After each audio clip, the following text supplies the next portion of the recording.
Okay, this is After Effects Week 1, Part 2. I'm going to look at masks and adding a shape. Okay, so let's start up here. We're going to add a rectangle shape and make sure nothing's selected down here. So we'll want to click down here in this area and just to make sure nothing's selected, because if you don't, then it'll add a mask to like one of these that's selected. So now we have our rectangle, and I want to change this color to red. So I'm going to click on that fill. I'm going to click up here in the red area, and I'm going to move this over here. I'm just clicking and dragging, and I'll hit OK. Now I'm going to click and drag from the left up here corner down here to the right bottom, and you'll see that this created a new shape layer down here at the bottom. And so this created a new box. And up here you'll see that the star is blue, which means it created a shape. Let's rename our shape layer, and I'm just going to select it and then hit return, and then I'm just going to type in box red. Okay, now I want to add a mask to this because I want this to be sort of like a vignette with the center showing through. So what we're going to do is we're going to select the box this time, make sure it is selected. That way we're adding our mask to it. And now we're up here. We're going to select this blue checkerboard here, and now that's blue. Now that means we're going to add the mask. Make sure your square is still on the square. You could also make it a ellipse too if you really wanted to. It doesn't matter. So now we're just going to click and drag. And we're doing it in the center. If you hit the space bar, you can also move it around. Hit the space bar and hold it down, and I can center it or put it wherever you want. Okay. Now, the thing is, I really want the center to show through. So what I'm going to do now is under the mask, I'm going to, under the box, you can see there's a mask 1. I'm going to have to twirl the triangles down and twirl that mask down to show where it says the mask 1, and it'll show you the color. Well, right here it says add. I want to change that to subtract. So now it should show the outside. Okay. Now I want to move the mask. So let's select the mask. Make sure it's selected.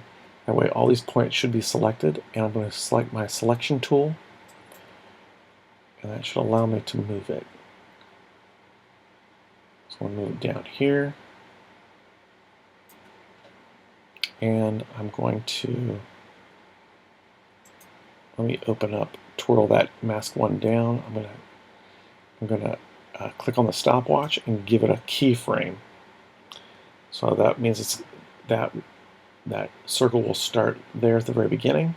Let me move it up ahead here. And I'm going to move this up right here in the center, and that should move my circle just like that.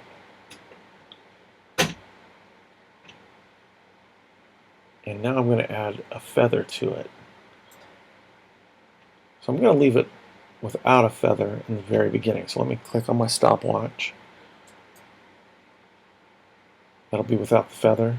So now I'm going to move it to the right, give it a little bit of time, and now I'm going to add the feather in however much you want. So I'm going to hover my mouse over these numbers under the mask feather, and I'm going to click and move it to the right. And that'll control the amount of feathering it gives. I'm going to add about 1300 there. So now if I move it back, if I scrub through, call it scrubbing when I'm moving it back and forth. So it starts with no mask and moves into it with the 1300 amount of mask there. Okay, and that's a mask. And so now let's try to add a shape. So now I'm going to go ahead and click on my twirl. That way I don't have a bunch of stuff showing on my box. Now this time, before I wanted the box selected, but this time I don't want it selected. So let me click down here, because now I want, when I create the shape, it's going to add it above and not into the box. So that's why you don't want it selected. So I'm going to come up here to my my shape tool, and I'm going to click and hold it down, and I'm going to select the star tool. Okay, I want my color to change, so let's change. I'm going to change it to blue. Okay, and let's click and drag and make a star. You'll see here in the center, that's my anchor point. And what I'm going to do is I want that anchor to move in the center, because if I want it to move or rotate or scale, everything revolves around this anchor point. So if I rotate it, it's going to rotate around that anchor point like this. Instead of right here, it will rotate like this.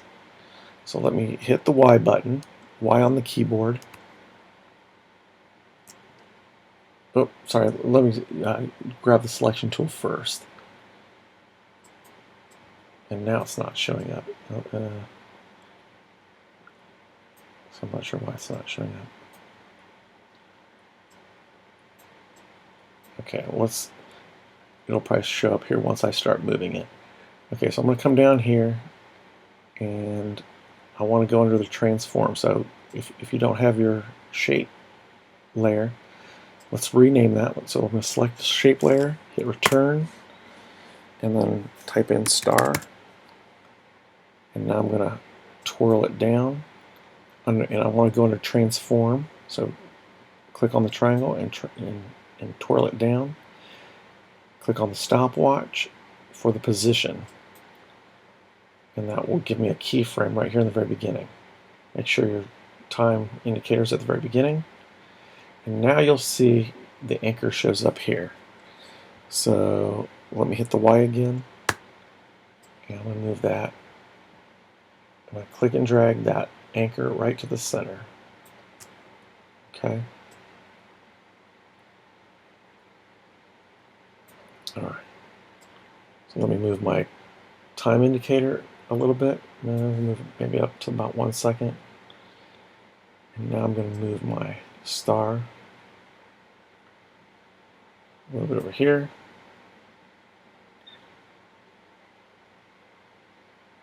And let me move it ahead. Let me move my time indicator, maybe a little past the 2 second mark. I'm going to move my star over here. Move my time indicator. So each time I move my star, you'll notice that it just automatically creates a keyframe wherever I move it to. Move my time indicator, move my star, the time indicator, move the star. And you'll notice that it created handles. If you can see these handles, this can kind of help you shape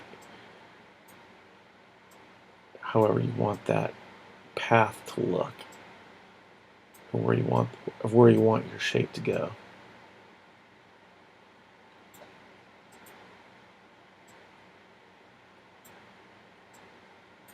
Say you want it to go like that.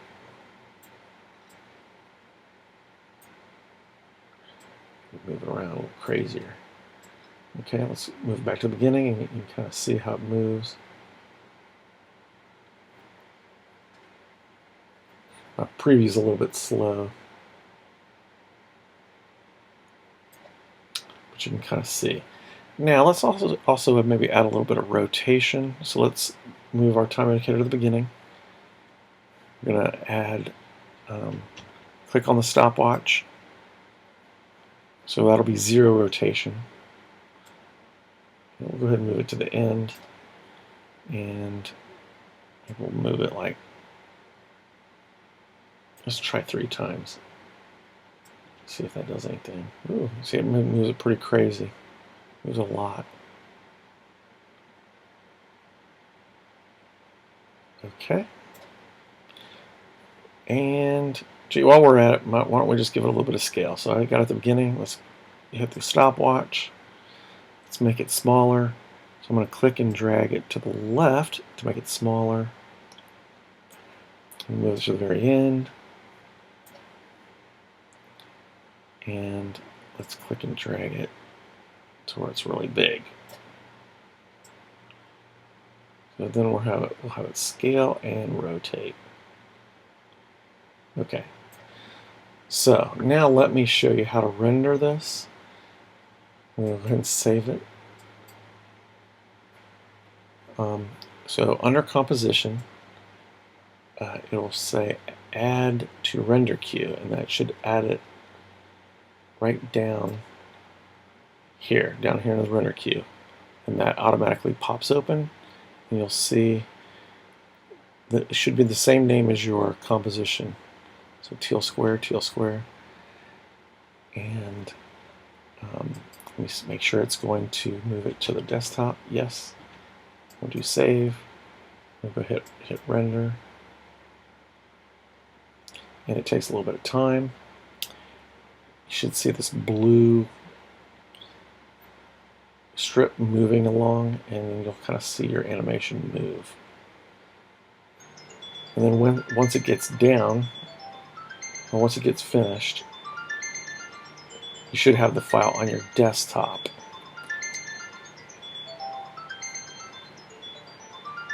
Or else wherever you had it saved, wherever you have this output to.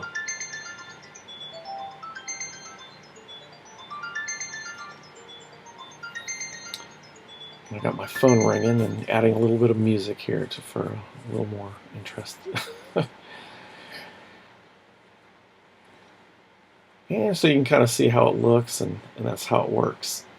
And we'll call that the end of this video.